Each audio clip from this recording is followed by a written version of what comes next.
tal? Bienvenidos a este episodio de A Metro y Medio.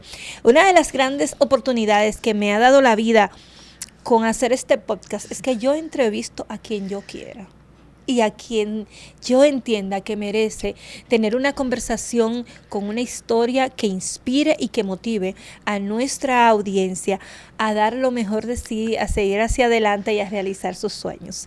Ella me la dio el trabajo, pero el tiempo nos ha dado una linda amistad y tiene una bonita historia. Ella piensa que solamente viene a hablar de coach, de su especialidad ahora, pero ella va a hablar de todo conmigo en esta entrevista. Con mucho gusto recibo a la coach Irene Morillo. Miren aquí su libro. Hola.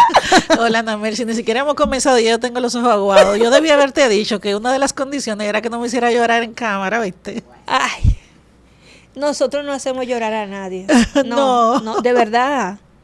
Nosotros hacemos conversaciones amigables. Lo que pasa es que a veces las lágrimas se introducen en la conversación. Ay, Dios mío, yo no lo puedo creer y esto ni siquiera está comenzando. Irene, cuando yo hacía ese periodismo normal, el periodismo social, de salir a las calles, de cubrir eventos, de estar en las más importantes actividades, de estar en primicias de importantes empresas, incluso a veces ni siquiera empresas locales, empresas internacionales. Ahí yo comencé a escuchar tu nombre, luego tu independencia profesional nos hizo acercarnos más, el trabajo, la misma ubicación, y de la noche a la mañana yo siento que el tiempo nos dio la oportunidad de conocernos y de ir quizás viendo en una y en otra ese desplazamiento, ese deseo de buscar y escudriñar más. ¿Quién es Irene Morillo?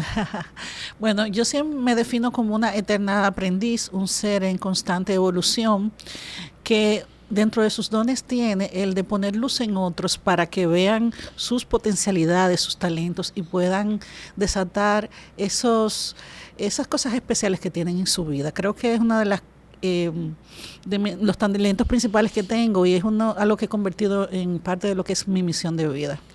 Es a veces difícil para las personas así común y corriente decir que yo descubrí mi misión, yo sé cuál es mi propósito. ¿Cuántos años te tocó a ti eso? ¿Te costó? Mira, a mí me tomó mucho tiempo. Si nos ponemos, yo veo que hay niños que desde pequeños dicen, yo voy a ser astronauta, piloto, cantante, y termino siendo eso. Yo dije que iba a hacer tantas cosas que perdí la cuenta. Sin embargo, en el fondo la esencia está porque al final, yo soy un canal para que las personas puedan lograr su éxito y sus sueños y eso es lo que yo ayudo a los demás a lograr. ¿Y en qué momento tú te diste cuenta de esto? Porque nosotras nos conocimos en el fascinante mundo de los eventos y las actividades y creo que tú tuviste la oportunidad de estar con grandes empresas. ¿Cuándo se hace el cambio? ¿Cuándo comienza la Irene, mercadóloga, que trabaja la parte de relaciones públicas? Y luego, ¿cuándo hace el paso a su propósito? Mira, cuando logré un momento de mucho éxito en mi empresa, yo comencé con el tema del crecimiento personal. Yo de hecho ya venía leyendo libros, haciendo cosas, pero nunca había tenido coaching, mentores, ni nada de eso. Me preparé porque hubo un momento en Amelsin que yo tenía más de 50 colaboradores y yo, aunque estuve en el mundo corporativo, ni siquiera en el mundo corporativo tuve a mi cargo tantas personas y yo entendí que tenía que aprender a gestionarme para poder gestionar a ese equipo de manera efectiva. Y tú sabes que esto es un camino que inicia y nunca termina. Ahí comencé haciendo unas cosas, haciendo otras. En el devenir del tiempo se dieron unos cambios en el mercado y en mi negocio que me llevaron a tomar decisiones muy estratégicas, dentro de ellas reducir ese equipo grande, vender mi edificio, que para mí fue un punto de inflexión, y todo este cambio me llevó a mí a un abismo emocional, del cual yo tuve que echar mano de todas las herramientas que yo tenía para poder sobrepasarlo. Y estamos hablando de cuando era ya estímulos creativos, sí. no cuando tú tuviste la oportunidad de estar en otras empresas. Ya, yo emprendo en 2007, Ana Mercy, y tú y yo nos conocimos, si mal no recuerdo, fue ya yo con mi empresa. Sí. Sin embargo, yo inicié en una empresa, en un espacio pequeño, luego tuve ese edificio que fue donde llegamos a hacer actividades. Ay, que tenía un patio como que daba para beber. Amaba ese espacio. Sí, pero tú no bebes, parece. Tú nunca hiciste ese coro. Ella hacía actividades bonitosas, así, pero no. Entonces, ahí era que ya tenía este equipo grande, que comencé a trabajar la parte que me hice coach en ese momento, justamente para poder gestionar a este equipo. De hecho, yo hice la certificación de coaching con ese objetivo. Nunca le he implementado, aunque uso las herramientas, me sirven para todo, pero nunca fue como para dedicarme como coach a tiempo completo. Tú sabes que la mayoría de las personas llegamos así al coaching. Así es. Y bueno, ahí se da entonces el tema de que coincide con la pandemia, cuando se da este cambio en mi empresa. Y bueno, esa etapa donde yo tomo estas decisiones estratégicas que para mí fueron muy decisivas, porque yo veía ese edificio como la joya de la corona, ese altar a mi éxito. Estaba muy influenciada por todas esas etiquetas que yo me había impuesto. Y que te impone el entorno y la sociedad. Entonces yo sentía que al salir de esa estructura me iban a ver como una perdedora, que los clientes no me iban a tomar en serio. Mana, ¿y tú no viste que esos chelitos iban a ser buenos para todo lo que tú querías hacer? Yo no estaba pensando en eso en esos momentos. ¿Tú nunca pensaste la buena ubicación? ¿Tú no pensaste en ese dinerito que te iba a limpiar y tú ibas a poder seguir para adelante? Eso al final fue lo que me motivó a tomar las decisiones. Llamado a mí. Sin embargo, para yo lograr sobrepasar ese momento emocional, tuve que hacer terapia. Y tenía 2 terapeutas, uno, digamos, tradicional y otro holístico, que me gustaba más la parte holística, porque de verdad pude trabajar cosas muy interesantes, aferrarme más a mi familia. Entonces, en ese proceso, yo rescaté esas herramientas internas que me llevaron a salir de uno de los barrios más pobres de Santo Domingo y convertirme en esa empresaria que yo era. Es como un despertar en ese momento, cuando yo estaba como que triste por lo que yo sentía que estaba perdiendo, porque no soltaba las manos para poder abrirla a lo nuevo que venía, pero también darme cuenta de que mira dónde tú vienes y lo que has logrado. Ya, o sea, el camino recorrido, eso no te lo quita nadie. Y en ese proceso entonces que decido apelar a la parte de las mentorías para trabajar con dueños de negocio, ayudándole a crear sus negocios y a ahorrarse muchísimo tropiezo, porque tú que has emprendido también sabes que se pinta muy bonito el emprendimiento, pero cuando tú lo haces sin estructura, hay muchas tropezones que te llevas. Y también la parte de las conferencias, que para mí es algo que es emocionante y que me encanta y que afortunadamente he tenido la oportunidad de desarrollar. ¿Qué significó tu negocio? ¿Qué era tu negocio en tu vida? En un momento quizás, no tanto por lo material, sino porque yo lo veía como tu refugio.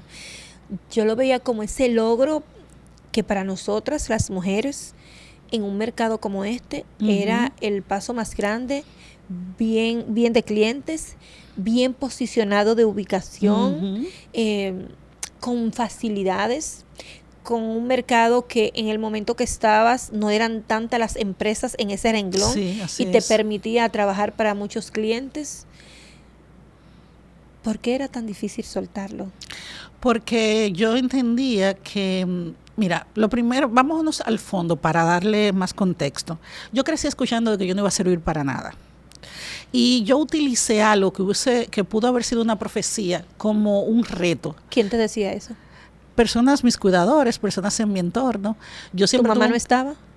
¿Perdón? ¿Tu mamá no estaba en ese momento? Sí, ella estaba. Pero eran como los consejos de antes. Esta muchacha del carajo que no hace tal cosa, no va a servir para nada. Era como cosas así. Nosotros crecimos en la mayor parte del tiempo en los barrios. Hay como un entorno donde las familias medio cohabitan, hay los vecinos.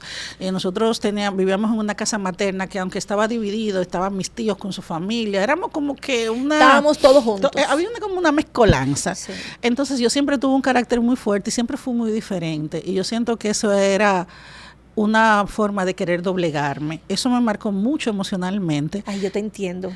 A mí me decían que yo era muy resalía. Y no se equivocaron, ¿eh? Bueno. Sí, pero que ¿cuánto me costó entender esa virtud o ese talento que Dios me dio. Así es. Y todavía tú me lo dices sin yo le estar esperando y mi reacción no es la misma, pese a que yo he trabajado la palabra. Sí, pero es increíble cómo las palabras te marcan en tu alma. ¿A qué edad te decían eso? Estando yo pequeñita, 5, 7 años, 10. ¿Tú recuerdas a las personas que te decían eso? Sí, yo las recuerdo. Después de adulta, ¿tú le has hablado del tema?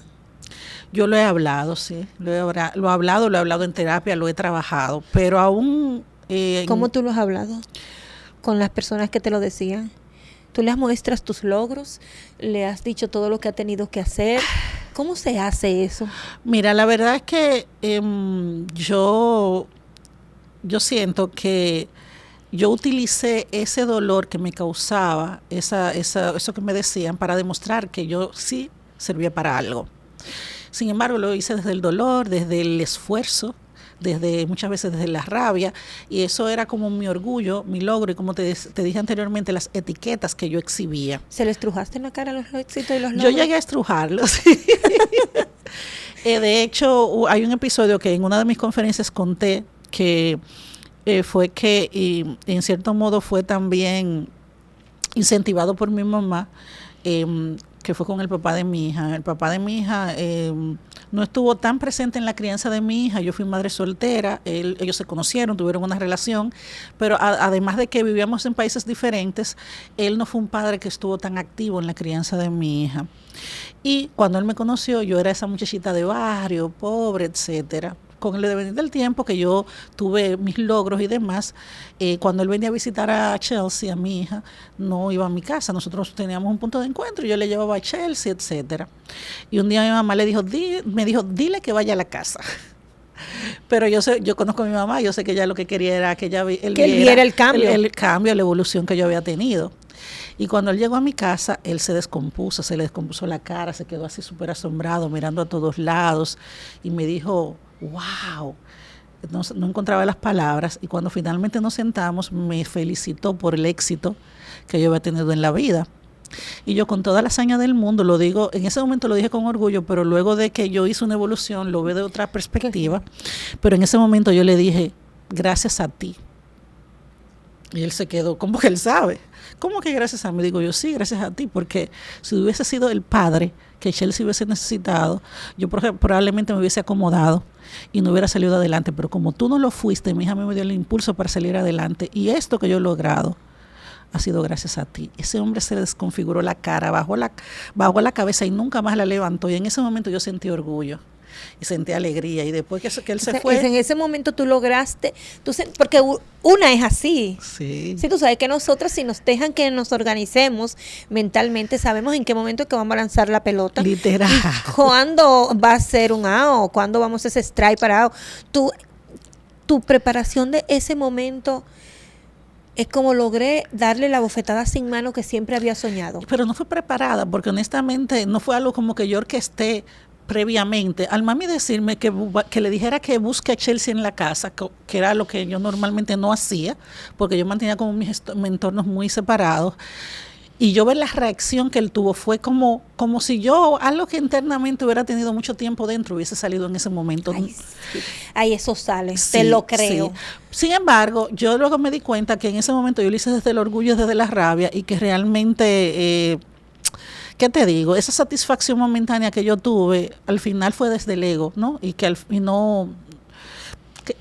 ¿Tuviste que trabajarlo? Claro, lo tuve que trabajar. ¿Quién te enfrentó a ese momento de orgullo que quizás no era la forma, pero sí en el fondo tú tenías ese dolor que salió con esas palabras? Yo digo que no fue una persona en particular, sino el trabajo que yo he ido haciendo. Lo que pasa es que la persona con la que yo he tenido que hacer más ejercicios de perdón en mi vida ha sido con el papá de mi hija. ¿Por qué? Porque a mí me marcó mucho el hecho de que él no estuviera presente en la vida de mi hija. Yo me sentí culpable mucho tiempo porque pensaba que era algo que tenía que ver conmigo.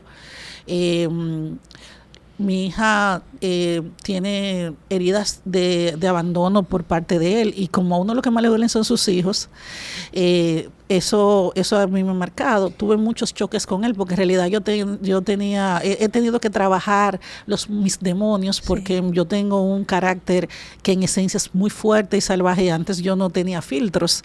Entonces, con mi juventud y sin este trabajo que yo he hecho, a veces las cosas no me salían bien. Eso traía choques entre nosotros porque él también tiene un carácter fuerte. Sin embargo, el tiempo ha pasado. Hoy tú eres una mujer emocionalmente estable, con una carrera bonita, con un trayecto que te sirve de apoyo. ¿Cómo hoy tú ves eso? ¿Cómo hoy es la relación de ustedes? ¿Ha habido un cambio? ¿Él ha podido quizás hablar con su hija y hablar contigo y ustedes tengan la receptividad en otro tono para que el camino sea mucho más ligero? Mira, él falleció no preciso ahora mismo qué tiempo. Yo tengo un tema con las fechas así, yo como que las borro, parece que es mi mecanismo de defensa, pero él tiene que tener algunos 5 o 6 años que falleció. Cuando él estaba convaleciente y murió joven, cuando él estaba convaleciente, yo tuve la oportunidad de hablar con él. Y también que Chelsea hablara con él y nos despedimos por teléfono. Y yo a él lo que le dije fue en ese momento, y es la realidad, o sea, que yo le agradezco porque de todas las posibles combinaciones de óvulo y esperma del mundo, él me dio a mi hija. Y yo creo, de verdad, Ana Melcy, que si yo no hubiese tenido a Chelsea en ese momento, probablemente no hubiera tenido hijos. No hace nada. Porque nunca fui esa niña que soñaba con tener hijos y jugar a la casita. Yo siempre lo que quise fue ser profesional. Yo jugaba a la casita, pero no veía a los hijos. Yo quería jugar a la casita. Sí, porque hay que ser sincero. Yo lo narro en mi libro que ya está terminado sobre mi hija. O sea, yo soy igual. En esa parte podía parecerme mucho a ti. Yo veía en mi casa que veían las novelas de México y de Venezuela, y los embarazos y la familia es muy bonita desde ese punto de vista, pero como yo tenía tantas ambiciones profesionales, yo no me veía criando muchachos. Los niños en la adolescencia, un muchachito tú lo tenías cargado y yo lo miraba, no tenía que hacerle nada, ni mirarlo mal ni nada, lo miraba y comenzaba a llorar. Entonces mi hermana me decía, en serio, tú no puedes tener hijos hasta que yo no sea millonaria, porque yo sé que yo lo voy a cuidar. No es eso. Es que a veces tú piensas que tú no tienes una cosa en tu camino, pero Dios sí la tiene. Tú entiendes que en ese preciso momento, cuando llega tu hija, que tú no le estabas ni buscando, ni estabas quizás preparada, fue una decisión de Dios para hacerte poner los pies en la tierra, para que tú aterrizaras.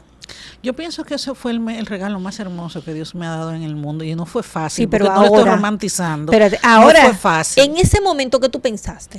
Mira, en ese momento yo obviamente me dio temor porque yo no sabía. ¿Cuántos años tú tenías? 23 años. Pero eso fue después de grande.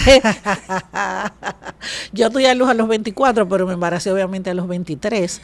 Sin embargo, ¿ya tú ibas a la universidad en ese momento? Yo estaba yendo a la universidad en ese momento, pero yo sabía lo que representaba el tener a mi hija, y sobre todo que en teoría yo en ese momento teníamos una relación a distancia, pero se suponía que era una relación con futuro, y luego me di cuenta que no iba para ningún lado, y cuando yo me hice consciente de que iba a ser madre soltera fue un duro golpe para mí. Yo no quería eso para mi hija tampoco, el que se criara en un hogar sin su padre, pero al final es algo que tú no puedes controlar. No eres tú que tiene el control de eso. Exactamente. ¿Qué dijo tu familia cuando una mujer que supuestamente está en la universidad en esa época de que estoy embarazada? Porque en ese momento, cuando tú no tienes un esposo ni una relación estable, esa noticia pequeñita pero contundente estremece no solamente a la que está embarazada, la familia entera se estremece. Incluso es la familia quien primero juzga cuando las cosas pasan así. ¿Tú te sentiste en ese paredón? Yo tenía mucha inquietud sobre eso, pero al quien primero se lo dije fue mi mamá. Mi mamá lo tomó con mucha normalidad. Ya nosotros, porque ellos conocían al papá de mi hija, sabían que yo tenía una relación. Honestamente a ella le sorprendió porque ella no... yo entiendo que ella no pensaba que yo iba a embarazarme sin estar en el matrimonio por lo correcta que yo era como muy por el librito y todo lo demás. Sin embargo, las cosas se dieron así. Yo recibí más críticas. Pero tú eras un ser humano. Claro. Yo recibí más críticas de personas externas. Por ejemplo, hubo una familia que fue la familia del colegio donde yo estudiaba, que ellos me becaron de por vida, y y yo lo sentía como una familia, una segunda familia, y este señor, que es el papá de una de mis mejores amigas, que es mi hermana en realidad, porque nos criamos juntas, y cuando yo se lo dije, me retó de una manera que yo me sentí súper mal, o sea, de verdad me juzgó muy duramente, y eso me marcó porque era una persona que yo admiraba. Y hubo sí varias personas que me señalaron, que me juzgaron, pero al final yo tenía el apoyo de mi familia, y él se hizo responsable de su hija. Lo que pasa es que al final no nos casamos y no tuvo tan presente como nosotros que hubiéramos querido. Pero ¿cómo él tomó la noticia? Él no estaba sorprendido porque... él sabía lo que había hecho. Él sabía porque yo estaba muy consciente y le dejé saber que yo estaba ovulando cuando estuvimos juntos. Porque tú tienes eso claro. Yo lo tenía claro, yo lo tenía muy claro. Tú, y si yo lo hubiese tenido claro, no me pasa. Yo de hecho, sé exactamente, cuando yo le dije a mi médico la fecha, él calculó y mi hija nació el mismo día. O sea, nació el mismo día, pero de madrugada, porque dieron perfectos los números. Entonces, no me acuerdo por qué te estaba diciendo eso, me debía. Que te pregunté si él, cómo lo tomó él, cuál fue su reacción. Él no se sorprendió, pero como que me dijo, ¿y tú estás lista para ser madre? Y digo yo, bueno, debo estar lista. ¿Tú estás listo para ser padre? No, sí. Y ahí como que ya comencé yo a darme cuenta de que la noticia no había calado tan alegremente como yo pensaba. Pero sí, él obviamente le dio el nombre a su hija. Mi hija iba todos los veranos porque ellos vivían en Washington, iba todos los veranos, y se dio como esa crianza y esa supervisión a distancia. Lo único es que sí, su familia estuvo muy presente, pero él no estuvo tan presente como padre en la vida de mi hijo, y se desaparecía por periodos también. O sea, no todo el mundo está preparado para esa etapa. ¿Fueron esas situaciones las que construyeron la mujer que eres hoy? Fueron muchas circunstancias, porque yo tenía un deseo muy grande, un hambre muy grande de salir adelante. Una de las razones que yo creo por las cuales yo estaba tan enfocada en ser una gran profesional era porque yo lo que veía en mi entorno violento, con escasez, no me resultaba un aliciente para querer, o sea, los modelos de familia que yo tenía en torno mío de mujeres que eran madres y estaban criando, no era lo que yo hubiese querido tener en mi vida, y por eso no me parecían tan atractivos. Eso fue lo que te hizo salir. O sea, yo no quiero ser igual que mi mamá, que mis tías, que mis vecinas. Y yo tenía unos sueños enormes que yo digo por eso yo digo que tus sueños están tatuados en tu corazón, porque yo no tenía ningún contexto. Dime de dónde se salían estos deseos de superación, estos sueños que yo quería de viajar, de hacer miles de cosas, cuando en el barrio yo no veía nada de eso, ni nadie que lo hiciera. ¿Y en la televisión? Sí, posiblemente en la televisión. Sí, porque yo lo veía en la televisión. Pero todo en mi entorno, Ana Melcy, era como que negaba que lo que yo pensaba pudiera ser real para mí con los recursos y las cartas que me había dado la vida. Cuando tú dijiste que iba a la universidad, ¿qué te dijeron? No, mi mamá feliz, porque realmente en ese sentido te puedo decir que mi mamá vio en mí y creyó en mí primero que yo misma. Ella vio en mí la potencialidad. Y es que es una historia muy larga, pero básicamente yo voy a ese colegio privado porque mi mamá ve mis aptitudes y me saca de la escuela pública y me lleva a un colegio privado que obviamente ya no podía pagar. Ay, yo fui a un colegio privado, me gané una beca con un político. Entonces, sí, pero en serio. O sea, yo le hice pasar una vergüenza a mi mamá, le contaron al síndico y me dio una beca. Ok. ¿Tú ves? O sea, no es como a veces la gente le pone, hoy lo digo de chiste, pero a los 4 años yo dije lo que iba a hacer. Wow. O sea, cada quien te va diciendo las cosas. Sí. Solamente tu mamá pudo ver en ti ese talento que quizás ni siquiera tú veías. Cuando yo era más pequeña, mi abuelo de parte de madre me ponía a leer chiquitita. Y él se sentía muy orgulloso de que yo leía bien y me ponía a leer el periódico. Y yo pienso que el yo sentir que él estaba orgulloso de mí también hizo que yo me esforzara más. Entonces ya cuando yo iba para 5º de primaria es que mi mamá decide ponerme en este colegio, que obviamente no podíamos pagar. Y cuando pasaron varios meses que se juntaron algunas mensualidades, porque pagaron las primeras, pero después la cosa se complicó. Sí. Ahí entonces ella avergonzada va y los directores del colegio, que es uno de esos es el señor que te dije de que me retó cuando supo que estaba embarazada, ella les hace entender que en ese momento mi papá no estaba trabajando y que no teníamos la manera de pagarlo, y ellos también vieron mis aptitudes y decidieron darme una beca, pero no solamente eso, como yo no tenía libros porque no podían comprarme los libros, ellos le proponen a mi mamá que yo me quede en las tardes para estudiar con su hija que estaba en mi mismo curso, la más pequeña, para que yo pudiera irme con las tareas hechas. Entonces yo comencé a vivir en dos mundos. Mi barrio, donde todo alrededor era carencias y demás, y esta familia de clase media, que tenían las necesidades básicas cubiertas, ciertos modales, ciertas cosas que yo no tenía. Y yo comencé a pulular en esos dos mundos. ¿Y te quedaste? Bueno, no, yo seguía viviendo con mi familia. No, pero al tiempo de hoy, ¿cuál mundo es el que tú vives? El mío, el que yo he creado con todo eso que he construido. ¿Que nacido de dónde? De ahí. Bueno, sí, nació de ahí, porque al final yo tomé de unas cosas de un lado y de otro, por supuesto. ¿Y qué tiempo tú tuviste con la empresa? Digo, yo sé que la empresa existe, lo que digo es que te dedicabas nada más a eso.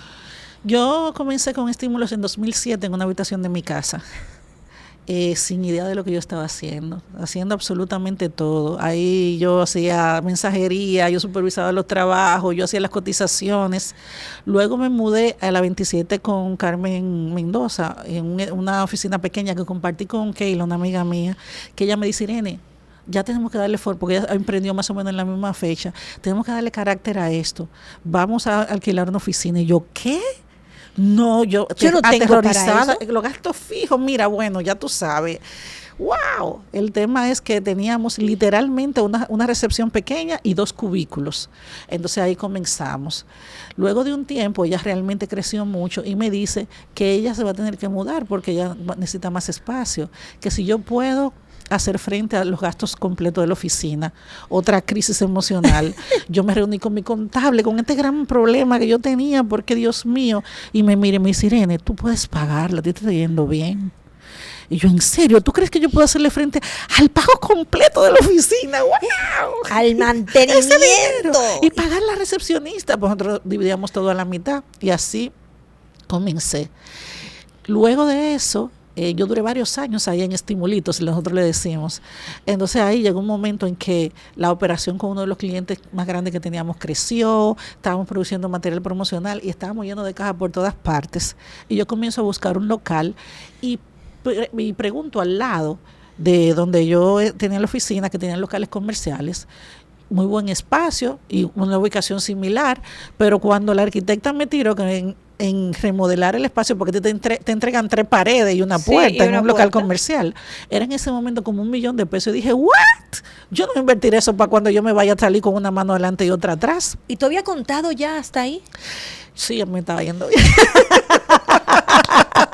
Ya sabía cuando esa empresa estaba bien. Sí. Entonces ahí ¿cuántos clientes así como grandes que pudiéramos recordar tú trabajaste de este estímulo? Mira, varios, pero así memorables, Calcatel, que ya esa marca evolucionó a TCL, yo todavía sigo trabajando con ellos, más de 10 años. Yo necesito unas cosas de ahí, dile. Alcatel es TCL. Ellos se cambió a TCL porque siempre los componentes de esa marca se fabricaban en la fábrica, valga la redundancia, de TCL, pero con una licencia de esa marca. Cuando la licencia caducó, TCL decide tomar la marca y hacer una consolidación, como han hecho otras marcas, con esa línea de smartphones. Y relanzaron con TCL. Lo que pasa es que... Pero TCL aquí en República Dominicana se conoce más como electrodomésticos. Porque ellos son la segunda fábrica más grande de China de pantallas y televisores.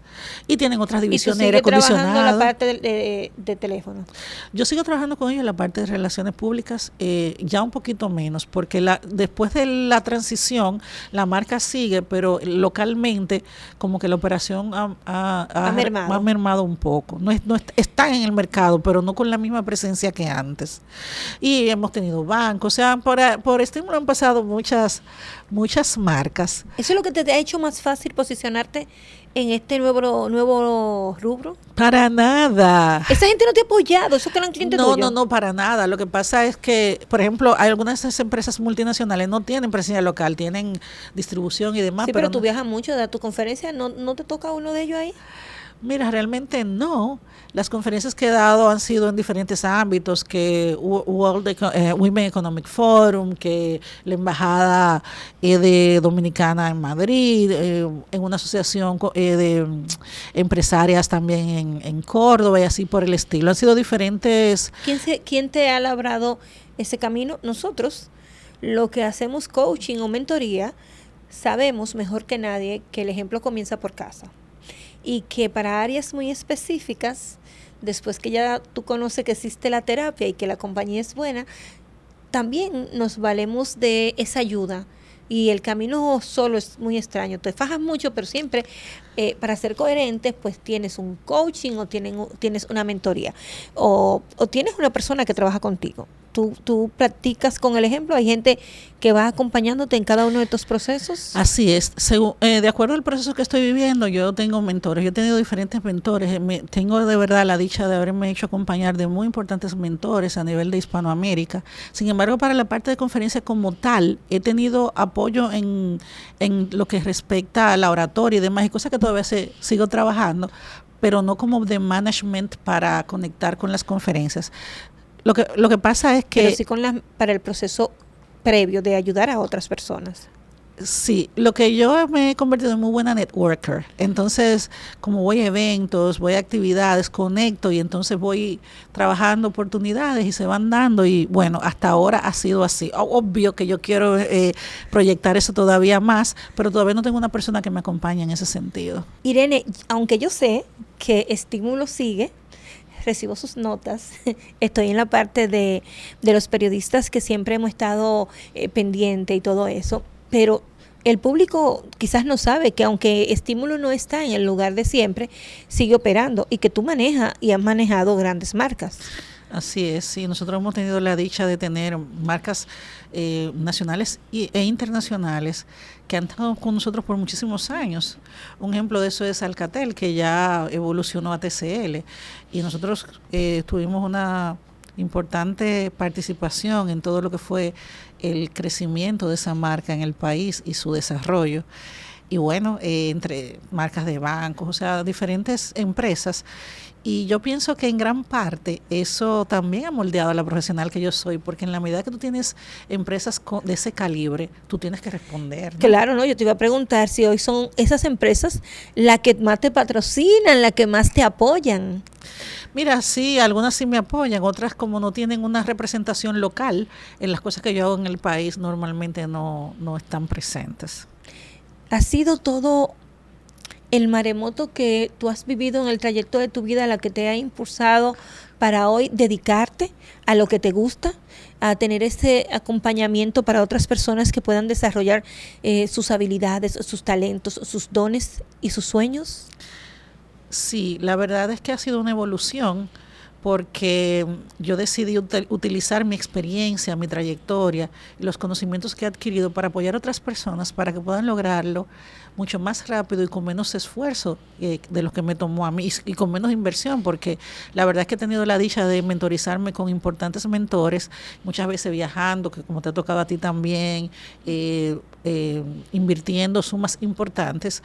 Todo ese conocimiento ya digerido, aplatanado y ya probado de lo que funciona localmente, pues es lo que yo le brindo a mis clientes. ¿Satisfecha con ese crossover de un lado para otro? Yo estoy muy contenta porque estoy viviendo algo que me encanta, sobre todo el tema de las conferencias.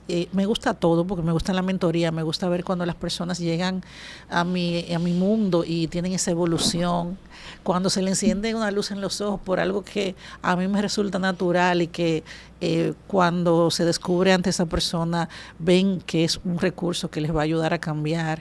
Sin embargo, si me preguntas qué es lo que más me encanta, son dos cosas que yo declaré cuando hice mi certificación de coaching, que era lo que yo quería dedicarme, que son las conferencias y escribir mis libros. Tú sabes que esa es la parte como que más uno identifica, porque el coaching ahora está muy de moda, ese acompañamiento. Sin embargo, cuando tú estás en un mundo, como digo yo, que todo es de preguntas, llegas al coaching y sigue en el mismo mundo. Mira, yo creo que una de las razones por las que el coaching y las mentorías se han vuelto tan de moda es porque antes las personas estábamos dentro de una estructura que te apadrinaba. Sin embargo, estamos viviendo una etapa totalmente diferente donde las personas han tenido que empoderarse y emprender solas. Cada vez hay más personas emprendiendo y eso no nos lo enseñan en la escuela. Y cada vez hay más personas solas, porque yo te voy a decir una cosa, nosotros teníamos opciones que nos permitieron saber y definir un camino. Esta generación, para los que trabajan con personas más jóvenes, esta generación no tiene esa facilidad. Esta generación necesita de un acompañamiento, necesita quizás de una estructura que le ayude a reconocer sus valores. 100%, y mucha gente de hecho emprende sin tener ninguna experiencia corporativa. Entonces, yo por ejemplo vengo del mundo corporativo, muchos la demonizan, pero haber trabajado y tenido una trayectoria en el mundo corporativo me permitió tener una estructura y una experiencia que me apoyó en mi negocio, porque ya muchas cosas cuando yo emprendí yo sabía cómo se hacían. ¿Y tus clientes que son mujeres o hombres? Ambos, pero en la mayoría mujeres. ¿Con qué llegan esas mujeres a tu mentoría? ¿Qué buscan? Increíblemente, la mayoría busca claridad, busca visibilidad y busca también estructurar su negocio. Muchas de ellas son mujeres que ya tienen negocios, pero que o han llegado a un tope de crecimiento o que no lo tienen organizado. Entonces están como pulpos haciendo de todo y quieren tener esa tranquilidad y esa organización. Pero definitivamente, para tú emprender en este país, que es la experiencia de nosotros, tú te conviertes en un box pony. Sí. O sea, tú lo haces todo. Hay que hacer mucho y hay muchas demandas. Hay cosas que no se visibilizan tanto, que yo siempre las he mencionado. Tú tienes una pyme y tú tienes el mismo nivel en porcentaje de responsabilidad que una empresa gigante. Exacto. Pagas el mismo nivel de impuestos. Con esa gente? Es bastante complicado. Encima de eso, los clientes tienden a financiarse con tus servicios. Aquí es muy fácil que te paguen a 60, 90 y hasta 120 días. Y si tú no tienes un músculo económico que soporte eso, tú puedes irte a la quiebra. Entonces, al final, tú prestas el servicio, cobras tiempo después y los compromisos hay que cubrirlos. Entonces, ya tú sabes. De todas las vivencias que tuviste y que has tenido a lo largo de tu vida, ¿qué ha sido lo más difícil y que tú lo hayas podido sacar ventaja para hoy como experiencia, extrapolar tus mentorías y ayudar a otras personas? Definitivamente el cambio que hice en mi empresa, de deshacerme de esas etiquetas que yo me había impuesto, asumir este cambio de vender ese edificio, de reestructurar el equipo y hacerlo más digital y más pequeño, de proyectarme de manera diferente y sacar una nueva línea de negocio con mi marca personal, fue un proceso que se dice rápido, pero que fue doloroso y que de hecho te puedo decir que yo pude haberlo hecho antes, pero como estaba aferrada a esa estructura, no lo hice y eso hasta me llevó a poner en riesgo mi capital personal. Sin embargo, lo que ha resultado a raíz de eso me ha hecho más fuerte, más sabia, más compasiva, me permite ver el negocio de otras personas en diferentes etapas y apelar a mis recursos para apoyarles, para que puedan transitar sus procesos de manera más fácil y fluida. Si pudieras volver atrás, ¿abrirías otra vez Estímulo? Sí, porque me dio muchas satisfacciones, me dio mucho crecimiento, me hizo ganar mucho dinero. Te hizo posicionarte. Sí, me hizo posicionarme, conocer mucha gente maravillosa como tú. También una de las cosas que más amaba, que luego me di cuenta que también tenía sus bemoles, fue que yo creé en cierto modo una manera de mentorizar sin yo darme cuenta otras personas. Me explico. Yo lo que hice fue que desde mi alma mater, que es la Universidad PEC, yo tomaba pasantes que necesitaban, que estaban estudiaban publicidad, mercadeo y demás, y hacía la pasantía. Y de esos chicos que tenían mayores aptitudes, muchos de ellos se quedaron en la empresa y crecían dentro de la empresa. Entonces tuve la dicha de poder apoyar a esos muchachos a desarrollarse, y obviamente eventualmente algunos se iban, algunos duraron 5 años, 6, otros duraron menos, pero de alguna manera yo estaba mentorizando personas y les estaba apoyando en ese proceso, y yo dentro de Estímulos creé el espacio que dentro de lo que me permitían mis recursos en ese momento, el espacio que a mí me hubiese gustado tener cuando yo era colaboradora en otras empresas. Entonces nosotros hacíamos muchísimas dinámicas, teníamos reuniones semanales, se les daba muchísima oportunidad de que pudieran colaborar. Era un espacio muy colaborativo donde ellas también crecían y obviamente se enriquecían porque todos se sentían parte, y de verdad que fue muy chulo, fue una etapa muy bonita. ¿Cómo se avanza cuando la vida está rota y está dividida?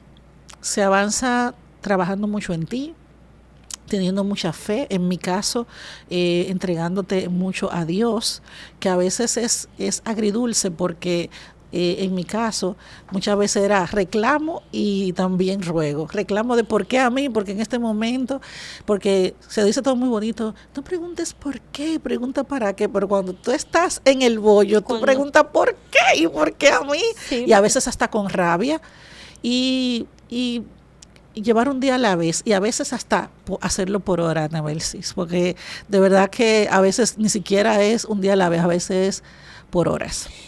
Hace poco yo leí en uno de tus viajes lo bonito que era la experiencia de pasar momentos con tu mamá. Así es. Y para mí fue muy gratificante, y al mismo tiempo yo estaba en el cuerpo de esa señora, porque ella tenía un aparato puesto que para mí en mi vida es muy normal. Aunque en los últimos años Dios me ha premiado, no lo utilizo. No lo utilizo porque ya no hago crisis, pero ella tenía oxígeno. Así es. Y yo recuerdo ver la foto y ampliarla. Y ver a aquella mujer llena de fuerza, sonriente, con su hija, paseando. Y lo que tú expresabas de ese momento me hace entender lo difícil que ha sido para ti quedarte en Santo Domingo y ver que ella vive en Europa. Creo que vive en Italia. En Italia, así es. ¿Cómo has podido manejar eso? Mira, la tecnología ha sido nuestra aliada en ese sentido, porque yo hablo con mi mamá prácticamente todos los días y siempre que puedo lo hago por videollamada. A veces según el día que tenga, si estoy conduciendo, lo que sea, aprovecho y la llamo sin videollamada, pero siempre que puedo lo hago con videollamada. Sin embargo, ha sido duro para todos porque de mi familia no todos pueden viajar a Europa. ¿Y por qué ella vive allá? Ella se fue a Italia hace unos 20 y pico de años buscando mejores condiciones de vida, y ya estaba aquí de retirada, tenía 5 años, y de hecho en ese periodo yo misma muchas veces le dije, mami, pero vete para Italia, vete de paseo, pero como que ella se añoñó aquí con nosotros y no quería ir. De repente un día se le mete ya tú sabes, que me voy, que sé yo qué, me voy pasado mañana, y yo como que medio me sorprendí. Historia larga, corta, yo siento que ella ya presentía que no estaba bien. Cuando llegó allá hizo una crisis muy grande, la internaron, y ella tiene una condición que es, ella necesita el oxígeno. Al principio no era permanentemente, pero ya en una crisis que hizo el año antepasado, sí ya le pusieron el oxígeno de manera permanente, y desde ese entonces, ya van a ser 5 años, ella no puede tomar avión. No puede volar porque sus pulmones no soportan la presión atmosférica de un avión.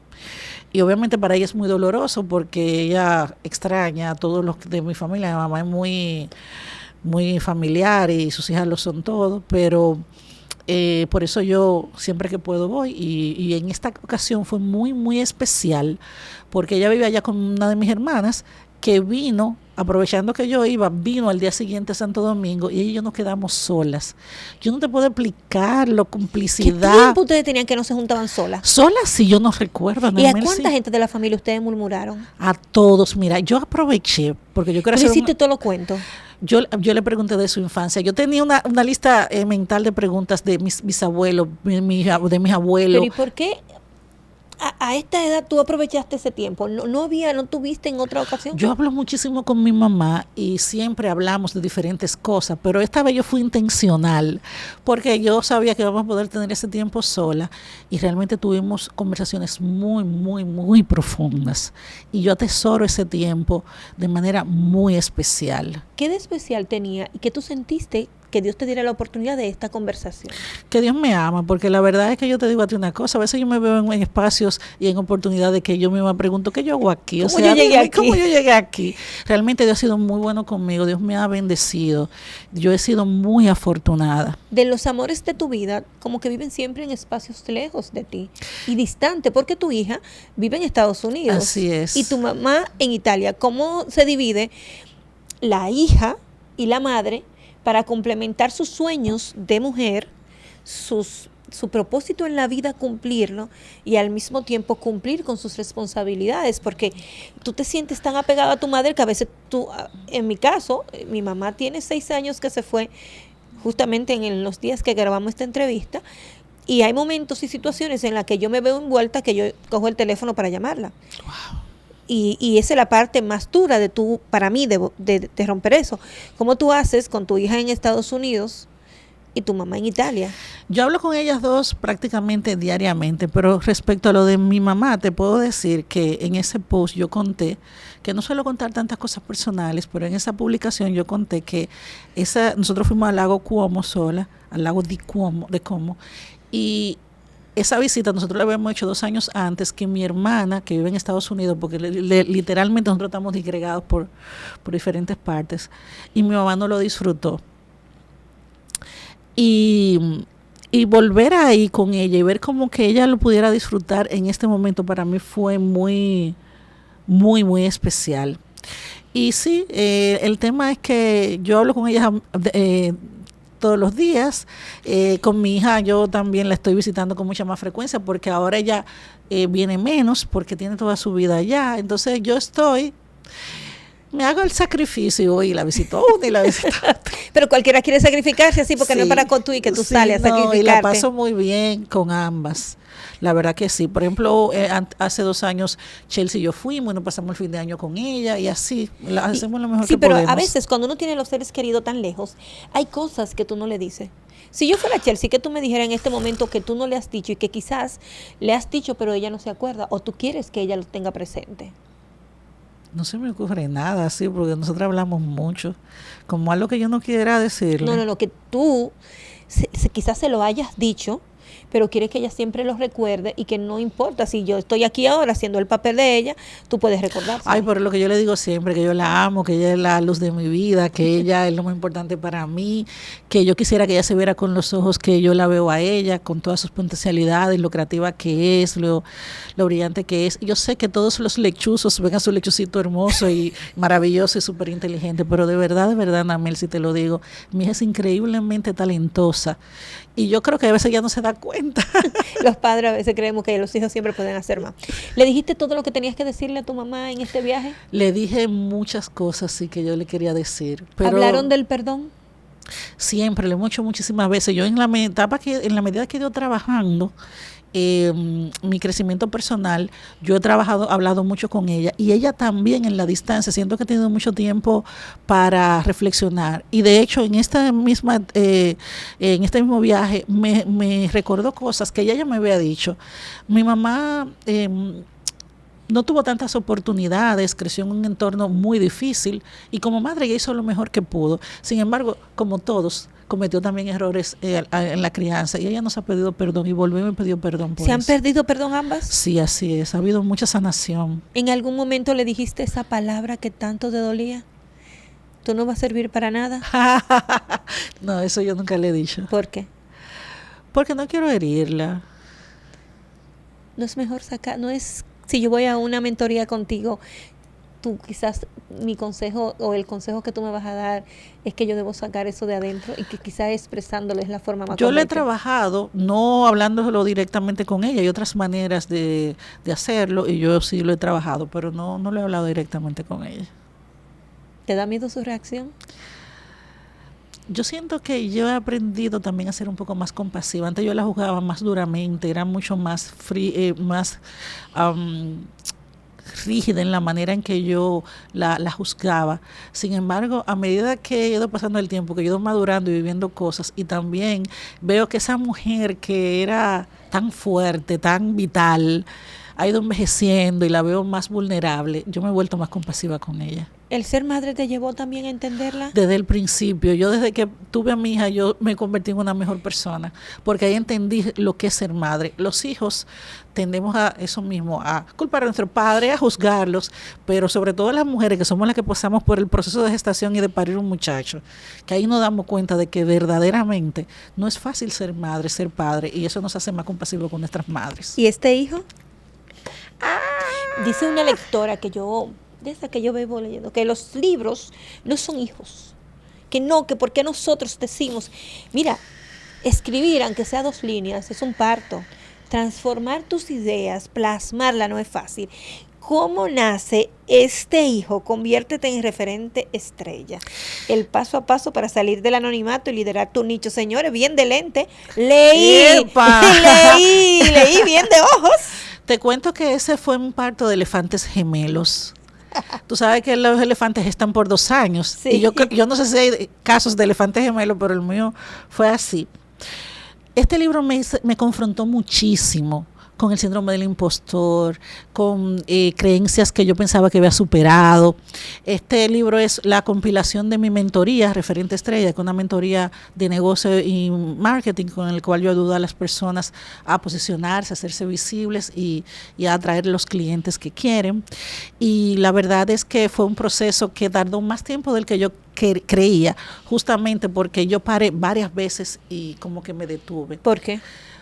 El síndrome del impostor, las creencias que yo tenía, también hubo un espacio que fue muy favorable porque yo hice unos ajustes y eso me permitió también actualizarlo, pero sobre todo es el tema de que yo sigo trabajando, que no importa cuántos logros yo haya tenido y todo el camino que yo haya recorrido, cuando me tocan retos importantes, yo sigo cuestionándome. ¿Por qué? Porque todavía esa niña que hay dentro de mí se pregunta si de verdad sirve para algo, si lo que tiene que ofrecer realmente tiene valor, y creer en mí y asumirlo ha sido uno de los retos más grandes para mí en mi vida. ¿Saben tus mentis que tú tienes esa debilidad? Sí, ¿Le comparte? Claro, yo les dejo saber y además hablo abiertamente en espacios como esto. Yo no soy muy de compartir mi vida de pe a pa, o de hecho lo estoy haciendo un poquito más, estoy estirándome en ese sentido en las redes sociales para conectar más de manera humana con la gente, pero yo no tampoco lo oculto. Todo el que de alguna manera me conoce sabe de dónde yo vengo, lo que yo he superado y quién yo soy. Así que, exitosamente, cuando uno tiene así como un producto, para nosotros es importante en el renglón que estamos, llega a mi mente esa palabra que todo el mundo dice: Irene, te realizaste. Cuando las mujeres o los clientes o los amigos o tu propia familia te dice eso, ¿cuál es tu respuesta? Realicé un sueño, pero todavía no he llegado a donde yo voy porque siguen otros sueños. Hay muchas cosas que yo quisiera lograr. Obviamente lo celebro, y lo asumo y lo acepto. Sin embargo, yo no creo que yo he llegado todavía a donde yo quiero estar. Todavía hay mucho que aprender, hay mucho que compartir, y sobre todo la Irene de mañana no es la Irene que fue ayer ni la que es hoy. Antes de irnos, yo quiero que te le dé un mensaje a esa niña a la que le decían que no iba a servir para nada, que no puede. Es como que esa niña salió dentro de ti y se sentó aquí de frente a hablar contigo. Y yo creo que hay cosas que tú tienes que decirle. Claro, debo decirle que crea en ella, de que al final todo va a salir bien, que ella sí realmente sirve para algo, que logrará grandes cosas y que Dios no hace porquerías. Y si tú tuvieras esas personas, familiares, vecinos, amigos, tu entorno de esa época, que no creía en Irene, aunque la veía diferente a los demás, ¿qué tú le dirías? Que estaban hablando, obviamente con el conocimiento que tengo hoy, le diría que ellos están hablando de su propia realidad, que eso no es así, y que ciertamente lo que me dicen me duele, y que cambien el discurso, porque las palabras no se las lleva el aire, las palabras se marcan en la vida de las personas. Y a veces, aunque la gente hable desde su posición, está hiriendo al otro. Por supuesto, sobre todo que a esa edad tú no tienes la capacidad de discernir que eso no es la realidad. ¿Cómo anda tu corazón? Estoy bien. Señor, ella iba con todo el gusto a responderme ¿y qué fue? ¿Y ese freno? Estoy tranquila. Déjalo ahí, Anabel. Estoy tranquila. Cuando una mujer dice estoy tranquila, prepárense. Aunque sea sufiado, coge. ¡Ay, Dios mío! Irene, yo quiero que a esas mujeres que hoy hacen sintonía con nosotros en este episodio, sin importar la edad, sin importar lo que hayan vivido o lo que la haya marcado, tú le des ese mensaje esperanzador de que se puede. Y que nosotras que hemos tocado mucho fondo, ellas también pueden resurgir de las cenizas desde donde se encuentren y realizar sus sueños. Mira, yo le quiero decir a esas mujeres que ven este podcast que no importa de dónde tú vengas, lo importante es hacia dónde vas. Y aunque el camino no sea lineal y te caigas, levántate cada vez con la certeza de que es posible para ti lograr lo que te propones si estás dispuesta a prepararte y a pagar el precio. Y sobre todo, cree en ti, cree en tus sueños, porque si tienes ese sueño en tu corazón, no es una casualidad, es porque ese es ese logro que Dios quiere que tú obtengas en la vida y que es posible para ti. Solo tienes que desvelar la manera de cómo lograrlo y tener perseverancia y constancia para que puedas alcanzarlo. Mana, gracias por esta conversación. Gracias. ¿Viste que me porté bien? Tú no eres fácil, Anabel. Si mira, ay, Dios mío. ¿Viste qué bien me porté? No te portaste bien, sí. Diario. Eso sí que tuve que sacar de abajo para no llorar, con una mancha aquí. Pero los ojos delatan. Yo me alegro que te hayas sentido bien. Yo te deseo todo el éxito del mundo. Yo estoy ahí, siempre he estado ahí. Creo que hemos tenido conversaciones profesionales mucho tiempo, pero esta conversación personal no la habíamos tenido nunca y para mí es importante que la gente conozca a los seres humanos. Yo tuve la osadía de entrevistarte una vez y yo terminé llorando yo y tú igualita. Yo llorando, señores, pero que una cosa que era con pañuelo Kleenex, sí. Y ella tranquila. Así que bueno. Yo he aprendido. Pero yo lloro también. Todas esas personas de voz fuerte, que son capaces de enfrentarse a cualquiera, tienen un lado muy, muy débil por dentro y hay cosas que la hacen llorar. Yo no creo es débil, es emotivo, es humana, es sensible. Sí, muy sensible. Y eso a veces se confunde con debilidad. Yo creo que las personas realmente fuertes son las que tienen esas virtudes. Y las que se atreven a hacerlo públicamente. 100%. Que no hay nada que ocultar. Nos debemos una conversación con vino. Claro. Para que hablemos entonces de lo que la gente puede aprender en este libro. Yo no quise profundizar porque dentro de pocos días tenemos la oportunidad. Ya yo recibí mi invitación y ya hice así, que aparte la fecha y toda esa cosa, para estar ahí y no quiero quizás hablar tanto del libro hasta que no esté puesto en circulación, pero tienes el compromiso de volver. Yo estoy loca por hacer un programa con un grupo de mentoras para que hablemos todas al mismo tiempo y no nos entendamos, pero que toquemos esos temas importantes. Vamos a hacerlo en vivo. Sí, para las mujeres, vamos a hacer eso. Gracias, Irene. Gracias a ti, Ana Melcy. A ustedes, gracias por el privilegio de la sintonía. Este episodio ha llegado hasta su fin, pero como siempre, usted puede encontrarnos a través de El Nuevo Diario Podcast en todas nuestras redes sociales. Bye bye.